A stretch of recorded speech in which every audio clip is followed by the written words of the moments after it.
वर उचलून पकडला. भगवान परमात्मा पटकन आत गेले, आपली करंगुडी लावली. करंगुडीच्या नखावरती भगवंतांनी गोवर्धन पर्वत उचलून धरला. सगळ्यांना आवाज दिला, अरे या. सर्व गोकुळवासी त्या पर्वताच्या खाली आले.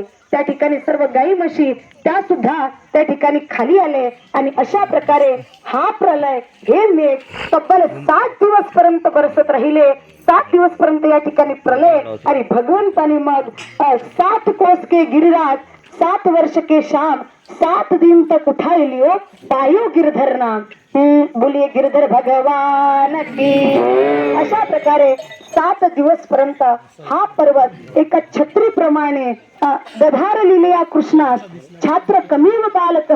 एका बालकाने ज्याप्रमाणे छत्री पकडावी त्याप्रमाणे भगवंताने हा छत्री सारखा पकडून धरला. पेंड्या म्हणू लागला, कृष्णा नाटक करतो का रे? एक रिकामी करंगुडी लावली, आम्ही एवढ्याने काठ्या लावल्या, ताकद लावली, मागाने तू पकडला नाही पकडला सारखंच आहे म्हणे. सोडू हात, सोड म्हटले. भगवंताने थोडसच खाली केला, पूर्ण पर्वत खाली यायला लागला. म्हणजे कृष्णा आता वाचव.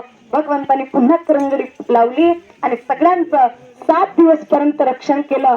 आता हा रक्षण झाल्यानंतर इंद्राला कळलं की अरे याने तर सगळ्यांना मात्र वाचवलेलं आहे, कोणाचे केसाला धक्का लागू दिला नाही. आणि अशा प्रकारे इंद्राचा जो गर्व होता तो हरण झाला.